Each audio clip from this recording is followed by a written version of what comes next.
tubahaye ikaze inshuti bavandimwe, inshuti z'Imana kandi abasangirangendo. Tubanje kubasuhuza kuri uyu munsi w'icyumweru cyiza, kandi tunakomeza kubasabira ngo Imana ikomeze ibahe umugisha.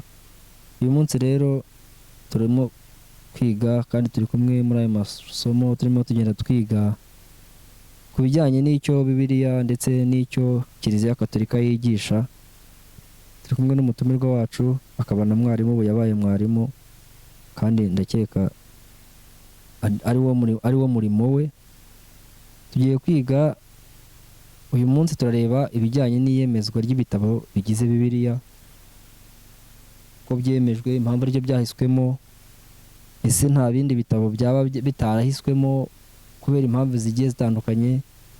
Amatsiko ni yose kuri twese, rero namwe ndabararika kugira ngo mukurikiye ikiganiro kugeza ku musozo, hanyuma tumenye ibyo ari byo. Niba utarakoze subscribe, manuka hasi kukazogera, kandiho kukazogera k'umutuku kugira ngo ubutaha ibiganiro bizakugereho, kandi ujye ubyereka n'inshuti n'abavandimwe, hanyuma dukomeze mu kujyana mu kwemera kwizima ndetse kwiza kwa Gikristo. Tubahaye ikaze. Murakoze cyane Alexis kuduha ikaze. Nk'uko bivuze, ndi mwarimu koko. Ubutumwa bw'umusaseredoti buri mu byiciro bitatu: kwigisha, kuyobora no gutagatifuza. Ubu rero aka kanya ndi mu murimo wo kwigisha uri muri iyo nyabutatu y'ubutumwa, ariko kuko umwigisha mukuru ari Roho Mutagatifu niwe uduha no gusobanukirwa, reka tumutumire aze adushyigikire, aba ari we udufasha gusobanura neza ndetse no kumva neza ku baduteze amatwi, kugira ngo bacengerwe n'ibyo Roho Mutagatifu abafasha kumva abitunyujijeho.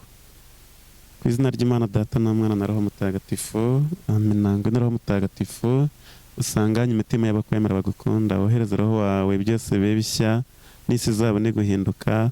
Dusabe Mana wamenyesheje abakwemera Roho Mutagatifu, turagusaba kubwirizwa nawe, gukunda ibitunganye no kunogerwa nawe iteka, kubwa Yezu Kristo umwami wacu, amina. Ku izina ry'Imana Data na Mwana na Roho Mutagatifu, amina.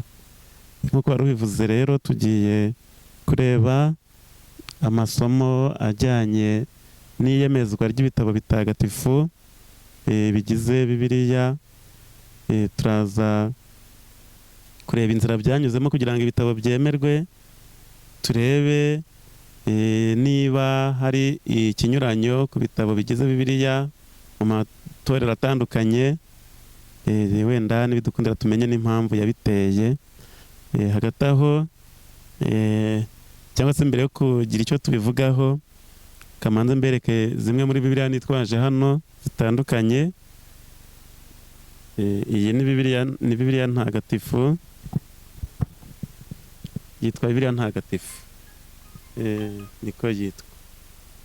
Hanyuma iyi musanzwe muyizi, benshi barayikunda, irimo Ikinyarwanda cyumvikana cy'iki gihe. Nkagira indi Bibiliya yitwa Bibiliya Ijambo ry'Imana. Iyi ngiyi ndababwira wenda n'amavuko yayo, biri mu ijambo ry'ibanze ryayo, agace kamwe. Reka mpite mbibabwira. Amateka ya Bibiliya Ijambo ry'Imana. Mu mwaka w'1979 umuryango wa Bibiliya mu Rwanda wakoranyije inama yagombaga kwiga niba hakwiye gukorwa indi Bibiliya nshya mu Kinyarwanda. Abari bahagarariye Kiliziya Gatolika n'amatorero y'Abaprotestanti n'iry'Abadivantisite b'umunsi wa karindwi bafashe icyemezo cyo gusobanura ubutumwa bwiza bwa Mariko. Mu mwaka w'1982 ayo matorero yiyemeje gukomeza gusobanura Bibiliya yose. Mu myaka yakurikiyeho, umuryango wa Bibiliya mu Rwanda wateguye inama nyinshi ziga ku miterere y'imyandikire y'amazina n'amagambo amwe n'amwe azakoreshwa muri Bibiliya nshya. Abajyanama b'umuryango wa Bibiliya ku isi nabo bitabiriye izo nama. Ndabibutsa ko umuryango wa Bibiliya mu Rwanda kimwe no ku isi ni umuryango uriho n'amatorero yose yemera Kristo.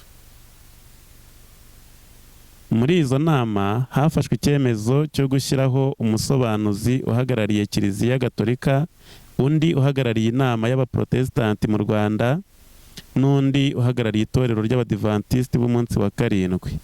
Isezerano rishya ryiswe Inkuru Nziza ku muntu wese ryasohotse mu mwaka w'1990. Imirimo yo gusobanura isezerano rya kera yarakomeje nubwo hari mu bihe bikomeye. Hanyuma iyi ngiyi rero reka ndebe igihe yandikiwe.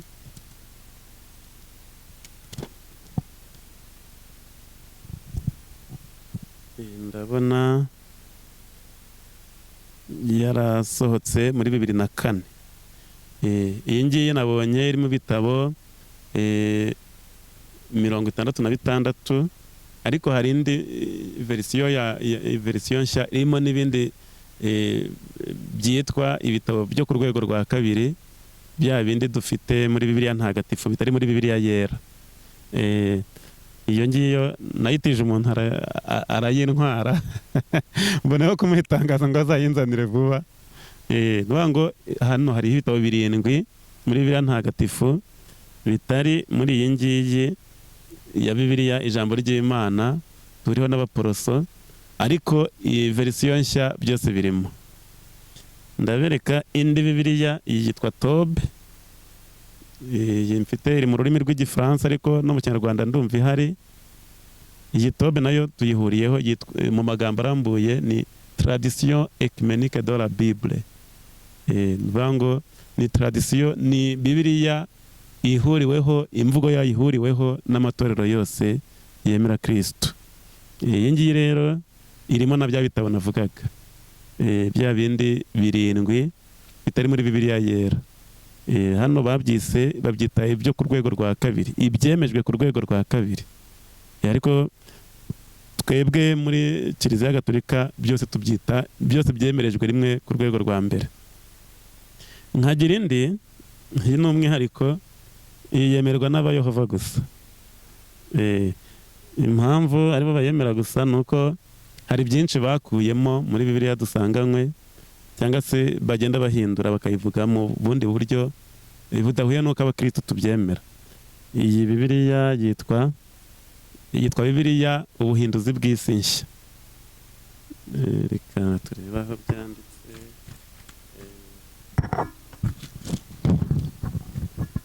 Bibiliya Ubuhinduzi bw'Isi Nshya.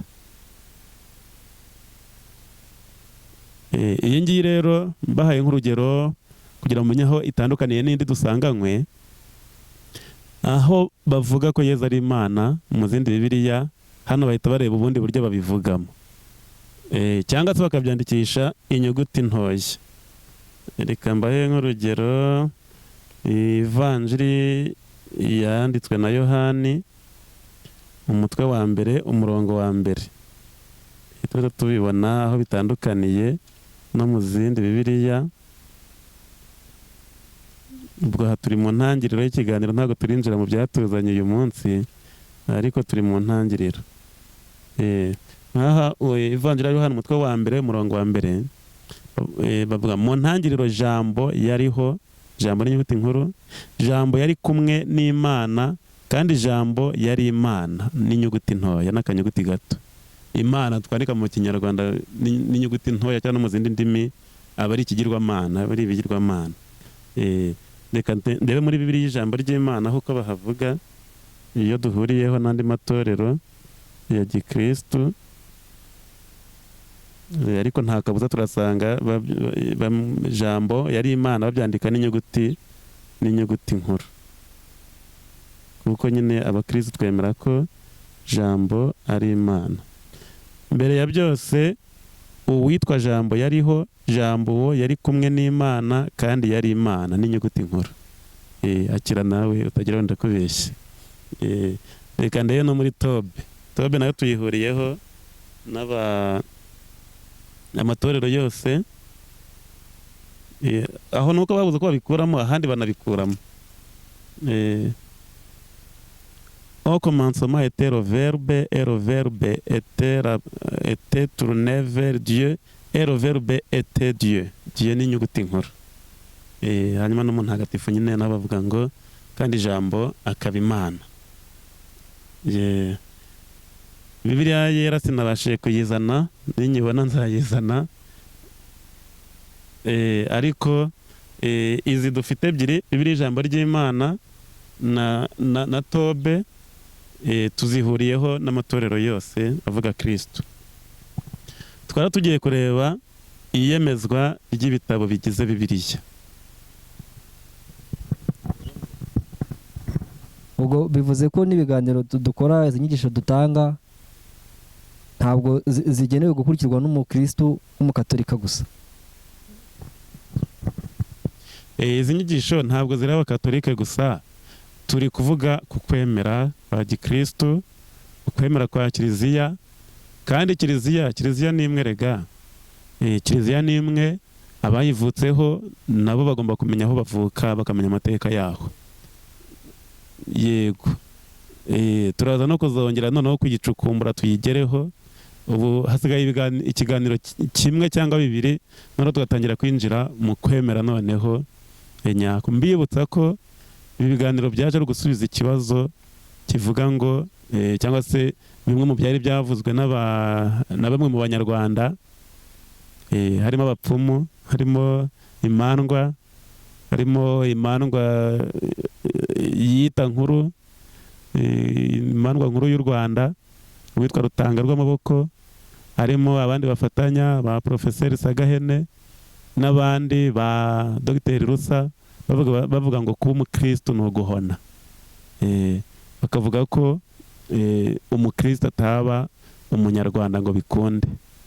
Hari ikiganiro twakozeho tuvuga ko ahubwo umukristo mwiza niwe waba umunyarwanda mwiza, kuko ubukristo, kumenya Imana nyayo mu buryo bwuzuye no kwakira ibyiza yatuzaniye, nibyo byatugira abanyarwanda beza. Ahubwo izi nyigisho rero nizo kugira ngo abantu bamenye ko ibyo twakiriye, iby'ijuru ryatuzaniye, nta na kimwe byatunyaze, ahubwo byatwongereye ubukungu bukomeye, kumenya Imana yacu idukunda, kumenya ko yaducunguye, kumenya uwo mukiri duha, ndetse n'ibyiza dutegurira mu ngoma yayo, mu ngoma y'ijuru.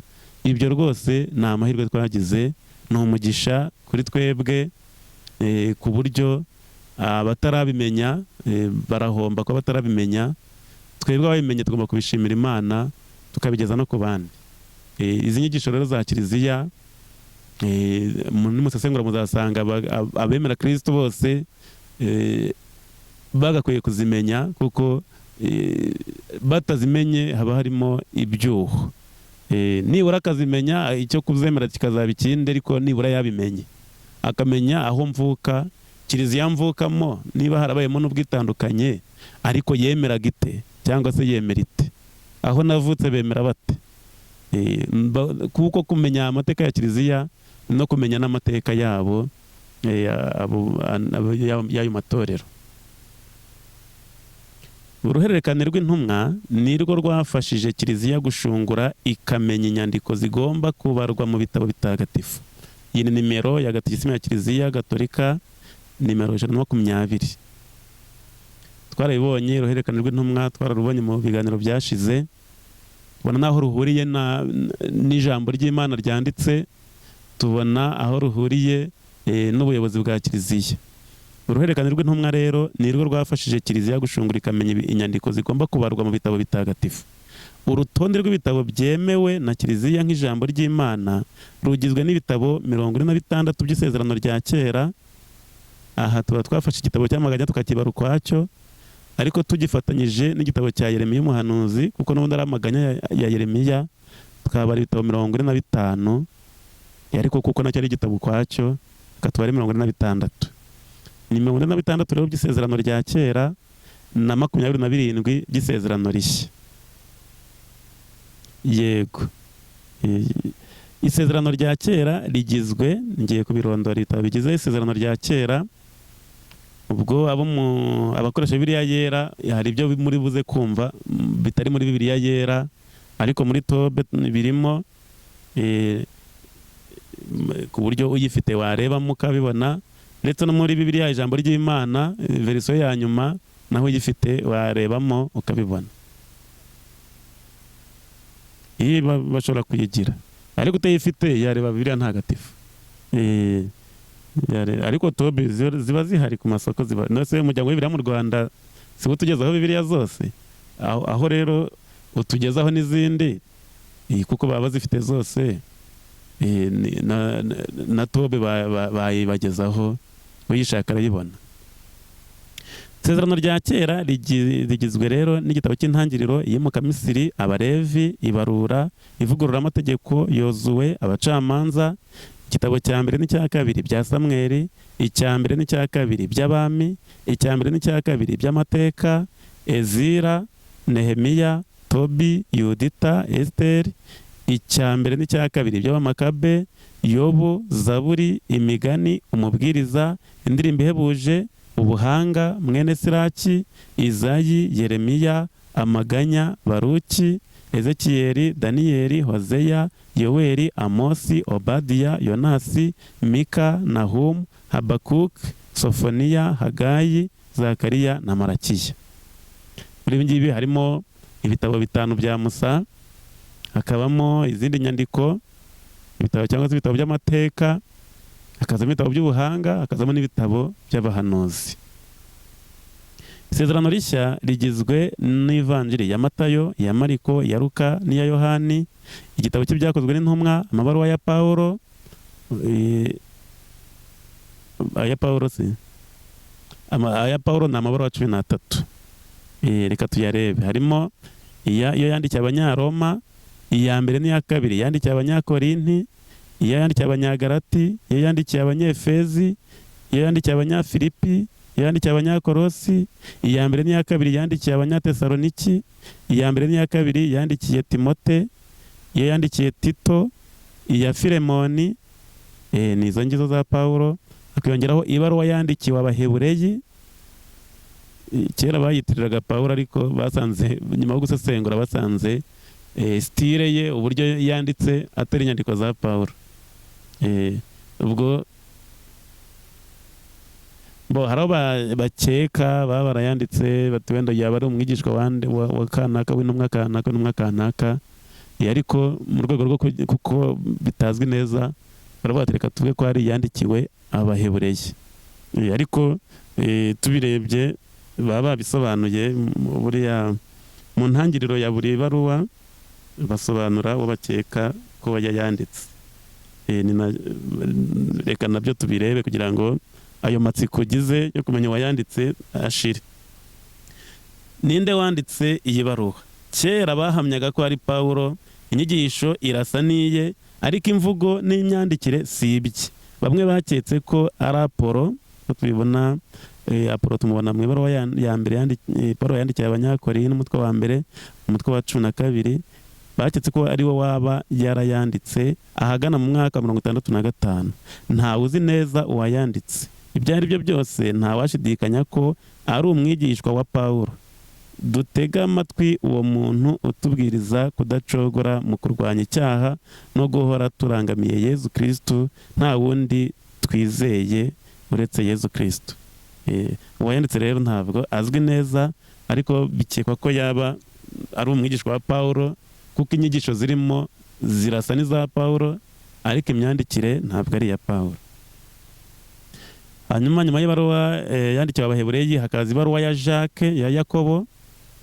Yakobo dukeka ko yaba ari murumuna wa Yezu, wa muvandimwe we, mubyara we, muri babyara ba Yezu. Hanyuma iya mbere n'iya kabiri ya Petero, amabaruwa 3 ya Yohani intumwa, ibaruwa ya Yuda utari Iskariyoti, oya, nawe wa undi mubyara wa Yezu. Mu Kiyahudi bose babita abavandimwe. Mu muco wabo ababyara, abo kwa so wanyu, abo kwa nyoko wanyu, bose babita abavandimwe banjye. Mu Kinyarwanda niho tubitandukanya tuvuga ngo babyara banjye, ariko n'undi bose ukabafata nk'abavandimwe bawe. Nabo bari babyara ba Yezu. Abatabizi barabyitiranya nyine bakagira ngo bavutse mu nda imwe, ngo ni abana ba Bikira Mariya, ariko tuzabibona nitugera kuri Bikira Mariya by'umwihariko.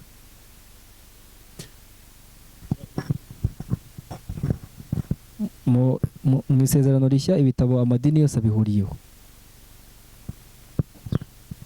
Mu isezerano rishya amatorero yose arihuriyeho, keretse mu ntangiriro abaporoso babanje gukuramo ibaruwa ya Yakobo, ariko nyuma baza kuyisubizamo. Ubundi iyi tegeko twavuga ryagendeweho, bagendeweho banga ibitabo tudahuriyeho, ibitanditse mu gihe bureyi babikuyemo mu bitabo bya Bibiliya. Isezerano rishya rero kuko ryanditswe mu Kigereki, ryo n'ubundi byose bari burikureho iyo bagendera kuri icyo. Impamvu yo kunyuranya ku byo mu isezerano rya kera ni uko ibyanditswe mu Kigereki ntabwo byemewe ku baporoso, ntabwo babyemeye, babikuyemo. Yego, ariko nk'uko dushaka kutabona undi mwanya wo kubivuga, bivuga ngo Bibiliya ibitabo byemejwe mu myaka ya za 300, abaporoso basanze Bibiliya iriho n'ibitabo, hanyuma bo bagira ibyo bavuga bati ibi ntitubyemera, bitewe n'uko inyigisho zari zirimo babonaga zitandukanye n'ibyo bigisha, bakabona nta bundi buryo babicika batabikuyemo. Nari ngeze ku ibaruwa ya Yuda, hakazaho n'igitabo cy'ibyahishuriwe Yohana intumwa. Isezerano rya kera ni igice kidashobora kwibagirana cy'ibyanditswe bitagatifu. Ibitabo birigize byahumetswe n'Imana kandi bibitse ubukungu budashira, kuko isezerano rya kera ritakuweho, ntabwo ryakuweho. Tubona Yezu ubwo abihamya ati nta n'akabago kazava kuri ibyo bitabo. Yego, ati sinaje kubikuraho, sinaje kubirwanya, ahubwo naje kubinonosora, naje kubyumvikanisha kurushaho. Turaza kubibona nitugera ku isezerano rishya. Kristo niwe isezerano rya kera ryategurizaga, niwe ryavugaga, niwe zingiro ryabyo. Turaza kubibona. Niho tubona umurongo uvuga ngo uwo nguwo uzaza sinanashobora guhambura udushumi tw'inkweto ze.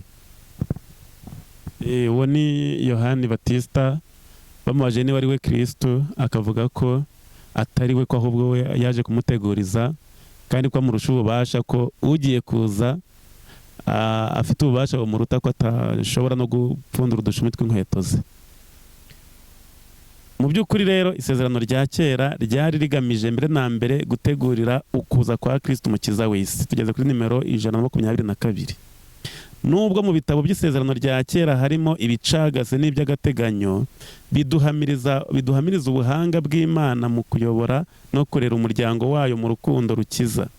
Biduhamiriza ubuhanga bw'Imana mu kuyobora no kurera umuryango wayo mu rukundo rukiza. Bango, nubwo mu isezerano rya kera harimo ibyari bikeneye kuzuzwa, ibyari bikeneye gusobanurwa, ariko uko riri kose riduhamiriza ubuhanga bw'Imana mu kuyobora umuryango wayo mu rukundo rukiza, mu budahemuka, mu buntu, mu bugiraneza bwayo.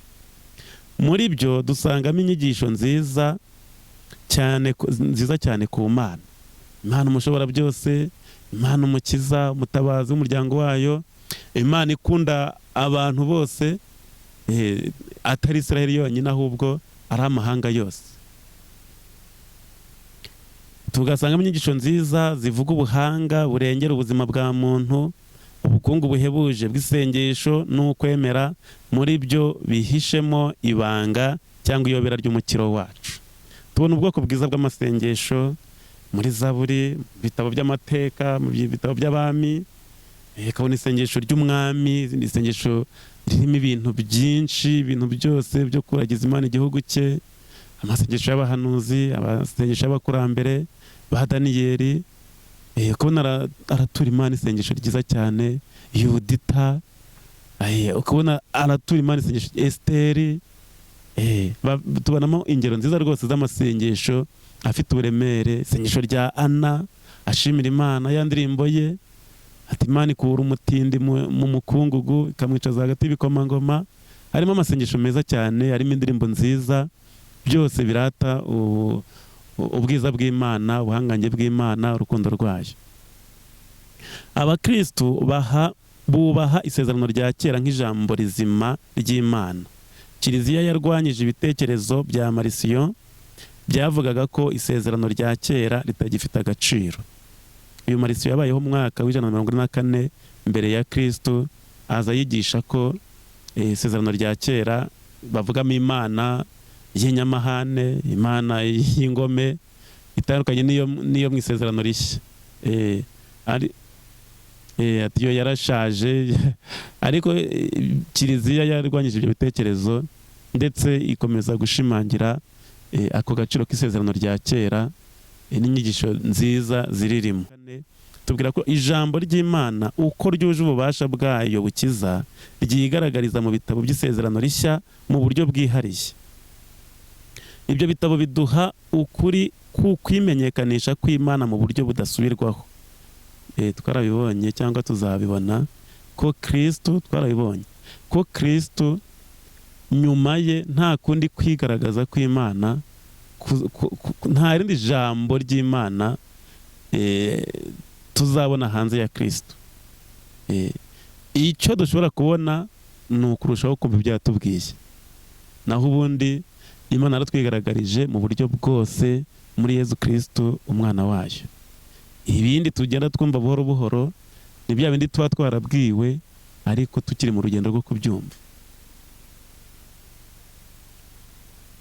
Uwo zivuga izo nyigisho zo mu isezerano rishya, uwo zivuga ni Yezu Kristo umwana w'Imana wigize umuntu. Ibikorwa bye, inyigisho ze, ububabare bwe n'izuka rye n'intangiriro za Kiliziya kubw'umurimo wa Roho Mutagatifu.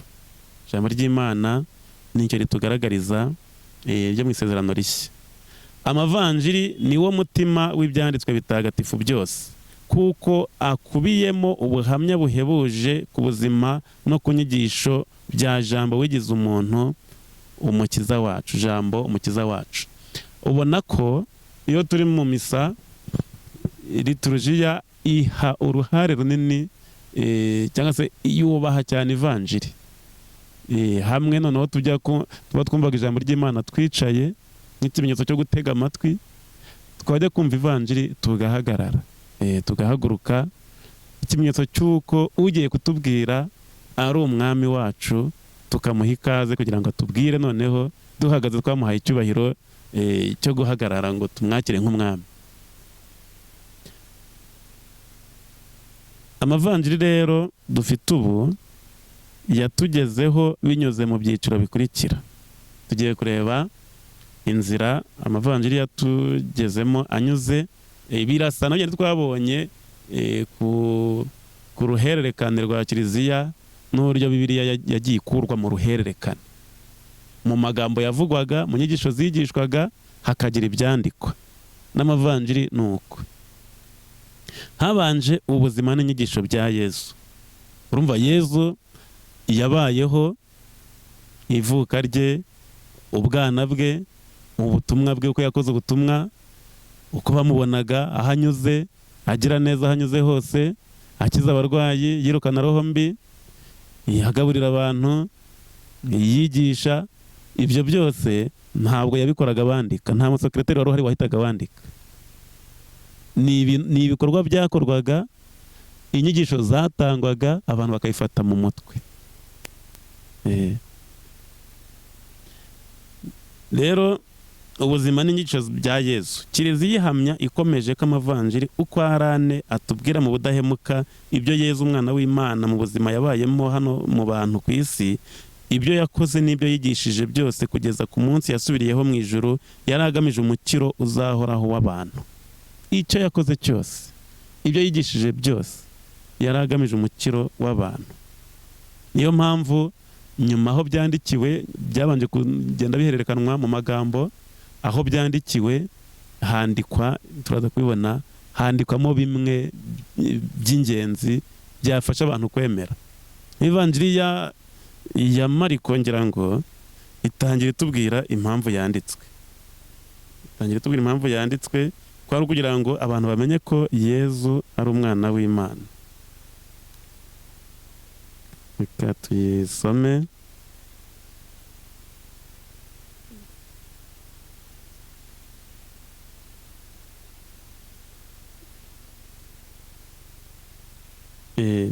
Intangiriro y'inkuru nziza ya Yezu Kristo umwana w'Imana. Nuko itangira. Hanyuma nk'iya Luka watubwira ko yanditse ari uko abonye n'abandi bari kwandika, hanyuma akandikira nawe agahitamo kwandikira Teofili, umuntu w'icyo gihe, agira ngo amumenyeshe amakuru. Luka we yarasobanuje, yakoze n'ubushakashatsi. Bumva uko abivuga. Intangiriro y'ivanjiri ye: ubwo benshi batangiye kwandika barondora ibyabaye muri twe, mbese nk'uko twabigejejweho n'ababyiboneye kuva mu ntangiriro, ari nabo bari bashinzwe kwamamaza ijambo ry'Imana. Urumva byane twavuze, hari ibyari byarabaye muri bo, ati nk'uko twanabigejejweho n'abari babishinzwe bakabyamamaza. Aba ni babandi rero twita intumwa, zari zishinzwe gufata ibyo ngibyo zikabibika neza, zikabigeza ku bandi. Ati noneho abenshi bari batangiye kwandika ibyababayemo, benshi baranditse n'abanyapolitike. Hari akabara keza k'umusirikari wandikiye shebuja avuga uko yabonye Yesu. Ninga nshaka ngakabona nzakakuzanira. Yego. Ati nanjye maze kubaririza neza uko byagenze kuva bigitangira, niyemeje nyakubahwa Teofili kukwandikira ayo mateka nyakurikiranyije, ngo umenye nyakuri ukuntu inyigisho washyikirijwe zihamye. Nanjye maze kubaririza neza. Luka yarabaririje ku buryo ubona ko atubwira ubwana bwa Yezu, akatubwira ubwana bwa Yohani Batista n'integuza ye, akatubwira uko Yezu yavutse, hari sangahe. Ibyo byose Luka yagiye mu bo yabajije harimo na Bikira Mariya, kumenya ku munsi wo kubyara byagenze gute, icumbi yaribonye bigenze gute. Ibyo byose ni Luka ubitubwira. Bivuga ngo ibyo atiboneye n'amaso ye yarabajije. Hanyuma uruhererekane rero nyemvugo, hari ubuzima Yezu yabayemo, hanyuma haje noneho uruhererekane. Ko tubonye Luka bitubwira ko abantu babihererekanyaga, abari bashinzwe cyane cyane kubyamamaza. Uruhererekane nyemvugo: ibyo Yezu yakoze n'ibyo yavuze nyuma y'isubira mu ijuru rye, intumwa ze zabibwiye abazumvaga zikoresheje ubuhanga bukomeye bw'ibyo z'ubwazo zabayemo, zari zarabonye biba kuri Yezu, ibabara rye n'ikuzwa rye, zimurikiwe na Roho w'ukuri zari zarahawe. Tubona Yezu yabonekeraga abigishwa be, hari aho batubwira ngo nuko ahugura ubwenge bwabo ngo bajye bumva ibyanditswe. Kugira ngo bajye bumva ibyanditswe, turaza kubibona n'ibyanditswe bya kera, yahuguye ubwenge bwabo ngo bajye bamenya kubihuza n'iyobera rya Kristo. Icyiciro cya gatatu ni amavanjiri yanditswe. Hari ibyo Yezu yabayemo n'ibyo yakoze n'ibyo yavuze, hari uruhererekane nyemvugo, hanyuma amavanjiri yanditswe. Abanditsi batagatifu banditse amavanjiri 4, bakagenda bahitamo bimwe na bimwe mu byavugwaga no mu byandikwaga, bimwe bakabishyira mu ncamake, ibindi bakabisobanura kurushaho bashingiye ku mwihariko wa buri kiliziya bandikiraga, ariko bakaguma mu murongo wo kwigisha ku buryo batugezaho inkuru y'imvaho y'ibyabaye kuri Yezu, ibyo yakoze n'ibyo yigishije. Batubwiye ngo bandikaga incamake y'ibikenewe. Bakavuga ati ibingibi umuntu yabyandika bikazafasha n'abazaza.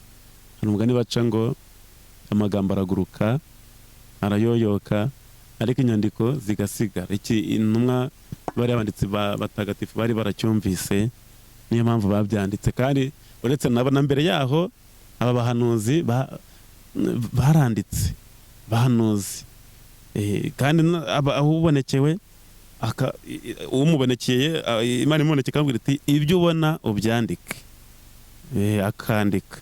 Ikintu cyo kwandika bari barakimenye mbere, nubwo wenda tuvuga ngo mu muco nyarwanda harimo ibikorwa byiza byinshi bigaragaza ko tuzi Imana, ariko tugomba kugira ibyo twemera, ibyo turekura. Ngo nugaya urukwavu niba yagakwiye kuvuga ati ruzi kwiruka. Rwose twamenye kwandika vuba pe, kwandika byari byaratwihishe, byari byaratwihishe rwose, tubimenye hashize nk'imyaka 120 byo kora tukamenya gufata mu mutwe. Nk'ivanjiri ya Mariko nari ngiye kuguha ingero z'ukuntu bagendaga basobanura bitewe n'uwo bari kwandikira. Nka Mariko iyo ageze gusobanura impamvu abantu banenze Yezu n'abigishwa be ngo bariye badakarabye, ahita ashyira mu dukubo akongeramo ngo ku Bayisiraheli, Abayahudi iyo bavuye ahantu mu materaniro ntibarya batabanje gukaraba kugeza mu nkokora, icyo akagishyira mu dukubo. Bivuga ngo bitewe n'uko bari kwandikira ntabwo ari Abayahudi, ntibazi uwo muco, agasobanura. Cyangwa se yavuga ngo nuko Yezu aramubwira ngo efata, akashyiraho ngo bikasobanura ngo zibuka. Cyangwa se yavuga ngo tarita kumi, agasobanura ngo bikavuga ngo mukobwa ndabikubwiye haguruka. Ibyo bikwereka ko abo yandikira arashaka kubasobanurira byimbitse kuko batazi urwo rurimi n'uwo muco. Umwanditsi w'ivanjiri hari ibyo yongeragamo by'ibisobanuro yumvishe abashaka kubwira. Yego. Nimero 127, ivanjiri yose uko yakabaye, uko arane yose tuyafata nk'ivanjiri. Yanditswe na Matayo, yanditswe na Mariko, yanditswe na Luka, yanditswe na Yohani, yose tuyafashe nk'ivanjiri imwe uko yakabaye. Uko abanditsi bane bayitugejejeho muri Kiliziya ifitemo umwanya w'umwihariko, bigaragazwa n'icyubahiro ahabwa muri liturujia n'igikundiro gihebuje yagize ku batagatifu bo mu bihe byose. Muri liturujia nari nabivuze, iyo tugiye gusoma ivanjiri turahaguruka, ndetse ijambo ry'Imana iyo twakoze umutambagiro wabonye ko turiho icyubahiro, wabonye ko sinzi niba mubibona, iyo padiri agiye gusoma ivanjiri, iyo amaze kuyisoma mubona ko ayiha icyubahiro. Warabibonye akayisoma, ni ukuyiha icyubahiro. Ubona ko iyo ari ku munsi mukuru cyangwa ku cyumweru haba umutambagiro w'ijambo ry'Imana, tukariha icyubahiro. Ibyo rero tubikorera ku ivanjiri bitewe n'uko nk'uko tugiye kubona abatagatifu ingero ebyiri gusa tugiye kureba, baduhamo ubuhamya, ariko n'abandi batagatifu n'abakurambere ba Kiliziya ivanjiri bayihaye umwanya rwose wihariye ugereranije n'izindi nyandiko. Kuko izindi nyandiko tuzabibona wenda, cyangwa se tutanabibona twabivugaho, twigeze no kubivuga. Amabaruwa yagiye yandikwa bitewe n'ikibazo runaka cyo gusobanura. Wenda ni ikibazo cy'amahame, ni ikibazo cy'ukwemera, intumwa ikandika igira ngo ibyumvikanishe, cyangwa se ari ikibazo cy'amakimbirane, cyangwa se ari ikibazo wenda bamubajije ngo abasobanurire, cyangwa se akabandikira bakomeza mu bitotezo. Nka Paul Mutagatifu abenshi yagiye abandikira ababwira ati mukomere, namaze kuva aho ngaho, muhora n'ingorane izi n'izi. Hari abagiraga inzara itewe n'izuba ryinshi, amapfa, akabandikira ati mukomere. Bene ibyo byose ntabwo bari bazi ko ibyo bandika bizabamo ijambo ry'Imana. Yego, yarazi ko ari kubabwira gusa bakemura ikibazo cy'ako kanya, ariko izo nyandiko bazibonamo nk'inyandiko nazo zibafitiye akamaro, ku buryo Petero mu ibaruwa ye kugira ngo ni iya kabiri anavuga amabaruwa ya Pawulo ayashishikariza abantu ati Pawulo mutagatifu akunda kubivuga mu mabaruwa ye ati mujye muyasoma ati nubwo harimo abantu bayumva nabi. Byageze aho bya mabaruwa batangira kuyaha agaciro ndetse no gukoramo za kopi. Uyibonye akandukura akavuga ati ibi byatugirira akamaro. Icyo gihe bahaga agaciro ubutumwa. Niba ari ubutumwa bwohererejwe iyi komino twavuga iyi baruwa ni iya kanaka ndayibika. Uzi ko natwe byatubagaho mu minsi yashize ko ari uko ibintu byaje guhinduka. Ibaruwa y'inshuti yanjye nabaga narayibitse. N'ubu mfite akabaruwa cyakora k'umupadiri nzamutunguza nigeze kukamwereka nabwo aratungurwa ariko nzakomeza nkabika. Turi mu Nyakibanda nabo nari mpagarariye nari umuyobozi w'abanyamutima, mbona mu nyandiko nari mbitse harimo ibaruwa yanditswe n'umupadiri nzi wahize kera cyane, yarakabandikiye ari nko muri stage abakomeza kabaruwa nkabika neza nagakuyemo ndakabika nkibitseho. Iyo igihe kigeze rero ndakamwereka ni akabaruwa wandikiye abanyamutima bo mu Nyakibanda. Ukumva karagushimishije.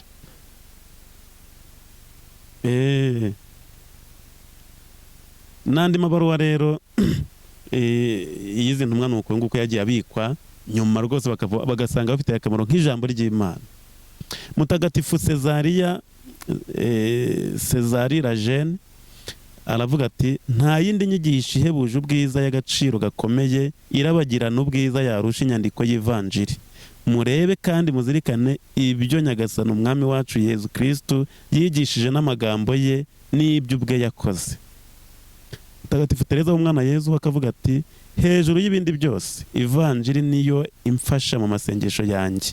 Muri yo ndonka icyangombwa umutima wanjye ukeneye, nkawubonera urumuri, ngasobanukirwa n'ibyari bihishe n'amayobera y'ukwemera. Ivanjiri rero ibi bitabo bine b'inyandiko z'Ivanjiri ni ibitabo bikwiye kubahwa, ariko n'ibindi byose by'isezerano rishya kimwe n'iby'isezerano rya kera byose turabyubaha. Ni ijambo ry'Imana ryatugejejweho, turashimira Imana ko yabiduhaye ndetse ikatugezaho na rwa ruhererekane twakomeje kuvuga, ikaduha n'ubuyobozi bwa Kiliziya busimburana kugeza uyu munsi ku buryo nta gitakara. Reka dusohoze tubishimira Imana.